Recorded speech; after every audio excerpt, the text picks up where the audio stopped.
Hello friends, James Stevenson back with Tesla Q3 2022 earnings review. How did my forecast do against the earnings? What I'm going to do is walk you through three different looks at how you can picture or visualize how far off my forecast was. I say it a lot, but it's true. The first rule of forecasting is whatever you forecast, it will be wrong. So, was my forecast right? No, it was wrong, which I knew from the outset it would be. The point of forecasting isn't to be right.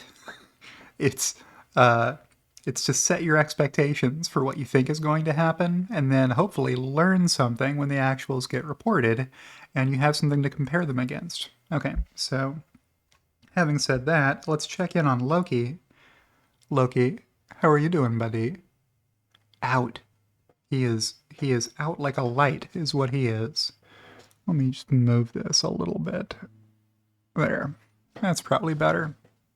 Maybe I'll move in here a little bit. Sorry, buddy. I bumped the table and woke Loki up. Sorry about that. Alright, so you can still keep an eye on Loki using the Loki cam here. I'll shift that a little bit so it doesn't cut his ears off. You can't cut your Chihuahua's ears off.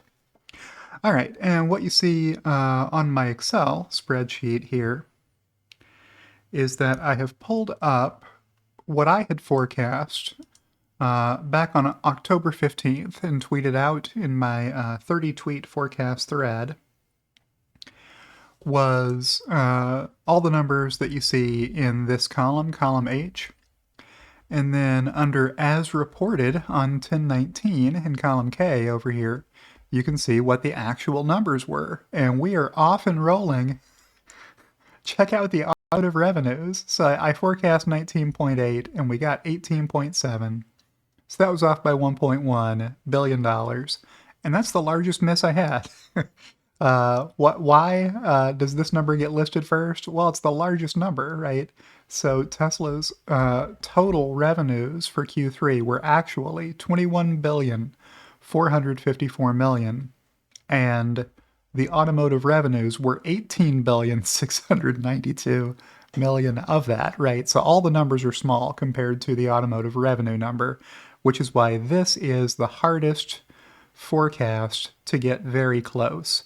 Like, I've been within $1 billion on this most of the time, but that's going to be less true going forward because the numbers just keep getting bigger, right? Every quarter that passes, this amount of total revenue is increasing. Year over year, it's growing by 50% or more, right? I mean, in this case, it's up 56%. I had forecast it to be up 63%. Those aren't very different numbers. But the more this happens, the more this 50% year over year growth happens, the harder it's going to be to ever get a forecast within $1 billion of the number that gets reported. Okay. Then there's also regulatory credits, which I had overestimated at 338 million. This is a really tough one to forecast, so I'm not very broken up about the 286 million getting reported being a little lower than what I forecast. Automotive gross profit was 5,212 million against my forecast of 6,059 million. Okay, so what else is on this page that we want to look at? We just saw total revenues. Total gross profit, including the other divisions, was 5.4 against 6.2, so mostly it was the automotive. That was the miss. For operating expenses, I had forecast almost 1.8 billion, and it came in at 1.7 billion, a little under, so that was pretty close. Let's see. These profit metrics, operating margin, adjusted EBITDA margin, they're all off primarily because that automotive revenue was off. And that's true for the GAAP and non-GAAP earnings and EPS numbers as well. Okay, so that was one of the pages from the investor deck that got released. This one is a more detailed income statement. So Some of this we've seen already with the automotive sales missing by 1.1 billion. Then automotive leasing, pretty close, came in a little lower than where I expected it. Energy generation and storage beat. So what I have in this column here is unfavorable versus favorable variances. So when, sorry, I'm whipping you back and forth. Well, I'm just going to have to use my arrows then, aren't I? Okay, there. So for the revenues, when it's a smaller number than you forecast, that's unfavorable. And when it's a greater number than you forecast, that's favorable. But then once you pass the revenues and get to the costs, the rest of the way down the page, when it's a smaller cost or expense than you forecast, that's favorable, right? So that's what this column is telling you. So how did services and other do? Pretty close to where I forecast them, a little bit favorable. Then for the cost of revenues, the automotive sales came in favorable versus where I expected them, but they should have, right? You always want these variances to go the same direction. If your automotive sales revenue forecast was too high, you want your automotive cost of sales to be too high as well. You want them to both be the same direction. And in this case, they are, but the costs were a little bit higher as a percent of revenue than I was expecting for them to be. You can tell because that number is a lot smaller than this number instead of, 70% the size, which it would be if you had nailed the cost of sales percentage, then those would be proportionate. All right, so Tesla had more costs per dollar of automotive revenue than I was expecting, probably a combination of costs coming in a little bit higher, maybe in Berlin and Austin than I'd expected, and revenue per vehicle coming in a little lower, probably mostly from China production, as they worked through the backlog of lower value orders in China. I didn't do a good enough job anticipating that and bringing down the average selling price per vehicle sold that was produced in China. Okay, energy generation and storage was the cost was high by the same amount the revenue was high. So I nailed the gross margin for energy generation and storage. Then the services and other cost was a little bit higher, but the revenue was also a little bit higher. So at the gross margin line, I missed by, 12 million on that business. Okay. So then we get to research and development. That came in 54 million below my forecast. Then the SG&A, selling general administrative costs, came in 25 million below what I expected. So pretty close. And that's how you get to the total operating expenses. I will do a separate video about SG&A because the Tesla haters and short sellers and detractors and trolls have been losing their mind over not understanding how the SG&A isn't a higher number than this. As you can see, I forecast it pretty close to where it came in. Primarily the mistake that they're making is not factoring in how much higher Tesla's stock-based compensation expense was in previous quarters related to Elon's stock-based compensation plan, but also sometimes there's a restructuring another hit, and there wasn't one of those this quarter. So when you see them cherry pick this number, 961 million, against previous quarters when it was about that high in prior years, it's because in prior years there was more stock-based compensation for Elon, or there was more restructuring and other expense, or both, and that was the reason why. Okay. So interest income was a lot more than I expected. So this may have to do with Tesla doing some buying of possibly U.S. Treasury notes or I-bonds, they call them, just to get a better return on their cash instead of leaving it all sitting in bank accounts that don't really generate much of a return. So I'll have to update my interest income calculation going forward, knowing that now Tesla has maybe, you know, a 4% return on some of their cash pile being invested in marketable securities, is what they call them on the balance sheet. Interest expense was also a little higher, 53,000 than I had planned, so that's a $22 million miss.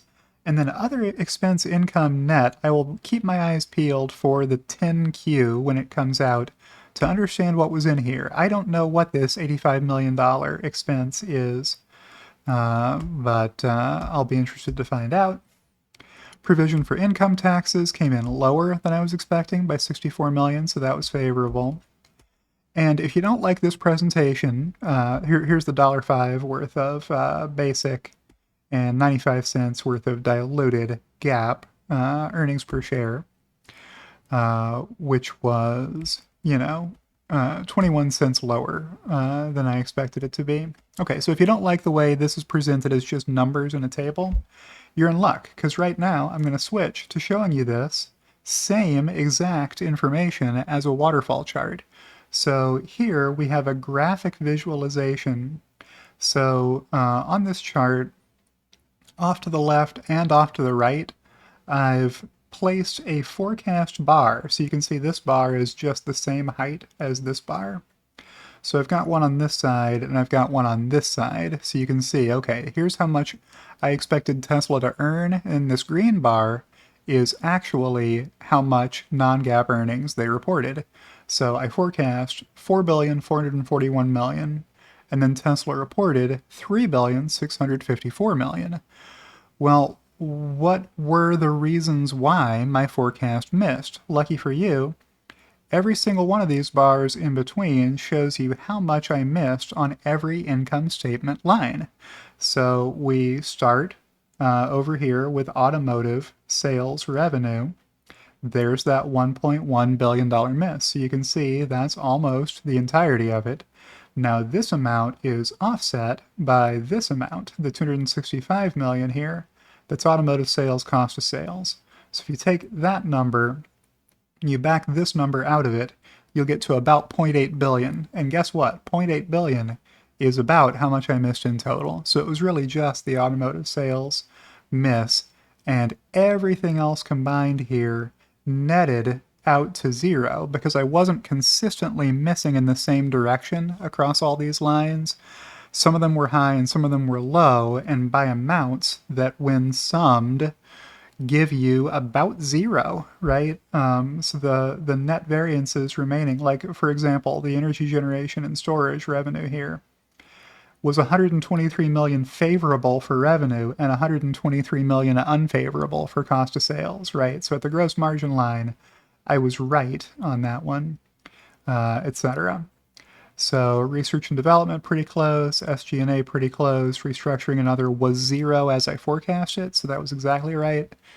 And then those same variances we just talked through on the previous page. This is what they look like if you graphically visualize the magnitude of those misses. It's a pretty good forecast, apart from being a little low on ASP from, I bet it was Shanghai, filling those older, lower value orders that I missed on. Okay, so I promised you one more way of looking at this, and I'll get to that right now. That's here on the EPS page. So this, let me scroll to the top here. This was my forecast estimate. So I didn't show it to you this way in any of the videos that I released before earnings were reported.